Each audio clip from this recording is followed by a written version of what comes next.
अरे लोग ना जरा बच्चों से पूछ ही लेते हैं कहाँ जा रहे हैं। अरे बच्चों कहाँ जा रहे हो?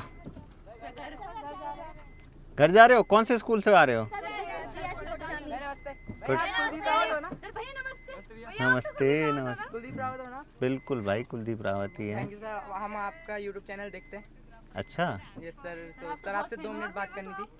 बात करनी है? Yes sir. हम तो तुम्हें लिफ्ट देने की सोच रहे थे। सर थोड़ा बात करनी है आपसे। बात करनी है जी सर। तो हम आगे चाह रहे थे दिगोली खाल की तरफ, कुछ बच्चे मिले और कुछ बात। हाँ बताओ बेटा क्या सर हमारे यहाँ स्कूल में 11th-12th में मैथ के टीचर नहीं है, मैथ सब्जेक्ट ही नहीं है। तो हाँ। सर जिस कारण कि हमारे स्कूल से बच्चे जो हैं दूर दूर के स्कूलों में जाने के लिए मजबूर हो रहे हैं। तो अच्छा, ये कह रहे हो कि यहाँ पे जो स्कूल है जी सब 11th-12th में नहीं है, 10th तक है? यस सर, 10th तक है। बच्चे जो आगे जेई इंजीनियरिंग करना चाहते हैं तो सर वो जो है कि मैथ के ना होने के कारण दूर दूर के स्कूलों में भी जा रहे हैं, कुछ कुछ पीसीबी स्ट्रीम के लिए भी मजबूर हो रहे हैं। तो सर तो हमारा टीचर लोगों ने कुछ आगे बोला नहीं कि यहाँ सर हो नहीं रहा। Yes sir. कब से कह रहे हैं टीचर नहीं? कई बच्चे को तो छोड़ के भी चले जाते कौन सी हैं। क्लास में आप लोग? सर 11th और 12th में। 11th में। सर हमारे नहीं होगा तो हमारे भाई बहनों का तो होगा। Yes sir. हाँ 11th में तो अब नहीं हो पाएगा आपका, है ना? हमारे खुद वहाँ जो 10th क्लास है उसमें से कई बच्चे ऐसे हैं जो यहाँ से दूर के स्कूलों में जाने के लिए मजबूर हो रहे हैं। क्योंकि अभी आपका गांव कितनी दूर है? पास है यहाँ से तो ना? सब एक ही गांव से हो? नो सर, गांव के फिर पास के। अलग अलग गांव से? Yes sir. ठीक। ये बच्चे मिले और थोड़ा, क्योंकि पहाड़ों में तो बस वगैरह नहीं मिलती है, बच्चों को पैदल ही आना पड़ता है, पैदल जाना पड़ता है, कहीं तो बहुत दूर दूर से आते हैं। लेकिन जब इतनी मेहनत करके आते हैं तो कुछ इच्छाएं, कुछ उम्मीदें होती हैं, हर किसी के एक सपने होते हैं। और कुछ इन बच्चों का भी सपना था कि वो पीसीएम लेंगे, आगे कुछ इंजीनियर बनेंगे, कुछ साइंटिस्ट बनेंगे, कुछ सपने होते हैं हर किसी के जो है। लेकिन बेटा आपके सपने तो अब पीसीएम तो नहीं ले सकते आप, मैथ तो नहीं है, अब बायोलॉजी होगी ना? बायोलॉजी होगी तो बायोलॉजी तो पढ़ने के लिए मजबूर हैं, पढ़ना नहीं चाहते लेकिन मजबूर हैं क्योंकि सब्जेक्ट नहीं है। जी सब्जेक्ट नहीं है ना? पहले था यहाँ पे सब्जेक्ट या शुरू से? पहले से ही नहीं है। बहुत पहले था पर अब नहीं है। बहुत पहले था, बहुत पहले सब्जेक्ट था।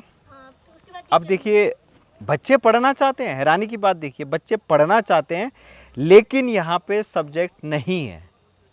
पहले था, मतलब पहले हर चीज़ रही होगी, टीचर रहा होगा, व्यवस्थाएं रही होगी, लेकिन अब बच्चे पढ़ना चाहते हैं लेकिन टीचर नहीं है, सब्जेक्ट ही नहीं है। टीचर चलो बात की बात, लेकिन सब्जेक्ट भी नहीं है, मतलब टीचर उपलब्ध ही नहीं करा पा रहे हैं। तो बड़ा दुर्भाग्य है। और इसमें इन बच्चों का क्या कसूर है? इन बच्चों के भविष्य के साथ क्यों खिलवाड़ किया जा रहा है? क्या ये बच्चे अच्छी शिक्षा के हकदार नहीं हैं? क्या इन बच्चों को अच्छी शिक्षा नहीं मिलनी चाहिए? आखिर इनका कसूर क्या है? अगर ये पहाड़ में रह रहे हैं तो क्या इनका कोई गुनाह है, कोई जुर्म किया है इन्होंने कि जो है ये पहाड़ में रह रहे हैं तो इन्हें मैथ नहीं पढ़नी है? कंप्यूटर वगैरह है? सर कंप्यूटर है बट टीचर नहीं है। कंप्यूटर है, टीचर नहीं। टीचर नहीं। कब आए कंप्यूटर बेटा, आप बताओ कब आए कंप्यूटर? अभी आ रखे हैं 6-7 महीने हो रखे हैं। 6-7 महीने पहले विधायक द्वारा आए थे। विधायक आए थे, हमने तो मांग की थी तो आ गए। कंप्यूटर आ गए। Yes sir. तो कभी खोल के देखा उनको? नो सर, टीचर ही नहीं है। टीचर ही नहीं है। बिना टीचर के। तो यहाँ के विधायक हैं महेश जीना जी। अभी मैं अल्मोड़ा में हूँ, ये अल्मोड़ा ज़िला आता है और सल्ट विधानसभा ये आती है। महेश जीना जी यहाँ के विधायक हैं और उनसे मैं निवेदन करूँगा कि ये बच्चे बड़ी उम्मीद लगा के इन्होंने मेरे को रोका और इनकी भी बड़ी इच्छा थी कि कम से कम ये बात जो है मेरे तक पहुंचाई जाए। और इस वीडियो के माध्यम से मैं सरकार तक ये बात पहुंचाना चाहता हूं कि पहाड़ के बच्चों के सपनों को इस तरीके से मत कुचलिए।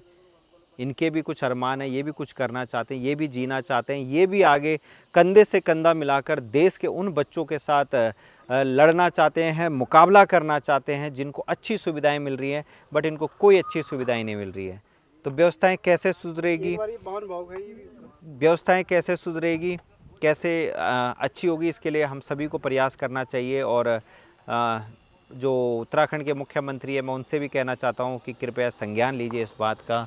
अब मैथ की बड़ी समस्या है। कई बार हमने विधायक महोदय या अनेक प्रकार के नेताओं से, किसी से भी, प्रधान जी से या अध्यक्ष जितने भी महोदय या जनप्रतिनिधि प्रधानाचार्य महोदय, मतलब अनेक नेताओं से हमने मांग की, लेकिन कोई सुनवाई नहीं हुई। जिस प्रकार की बच्चों का भविष्य थोड़ा सा पीछे जा रहा है, यानी कि अंधकार में जा रहा है, अंधकार में जा रहा जिस कारण से सपने उनके कुचले जा रहे हैं। वो साहब कह जी, रहे हैं कि हमें मैथ जी, जी। लेनी थी, नहीं अब ले जैसे पाएंगे। कि 10th के बाद 11th में बच्चा प्रवेश करता है तो उसमें बायोलॉजी, अब किसी की अगर चॉइस नहीं है, उसकी मजबूरी हो गई, लेना ही लेना मजबूरी है, है। मजबूरी। हालांकि अगर यहाँ से स्कूल दूर जाना पड़ता है, जैसे राजकीय इंटर कॉलेज यहाँ है, जींदालू है, या उससे अदर है, कहीं है, तो यहाँ से बच्चे के लिए दूर पड़ जाता है। तो जैसे कि परसों मैंने आपकी एक लेटेस्ट वीडियो देखी थी रेखणी खाल ब्लॉग में, तो काफ़ी अच्छी वीडियो आपने बनाई थी, मैं भी अति प्रसन्न हुआ। तो उसी प्रकार से अनेक मूलभूत समस्या यहाँ भी हैं। बच्चे को कम से कम 12-15 किलोमीटर दूरी तय करके वहाँ जाना पड़ता है, तो क्या बच्चा पढ़ेगा और क्या सीखेगा? क्या सीखेगा जी। बहुत बहुत धन्यवाद। और मैं चाहूँगा इन बच्चों का भविष्य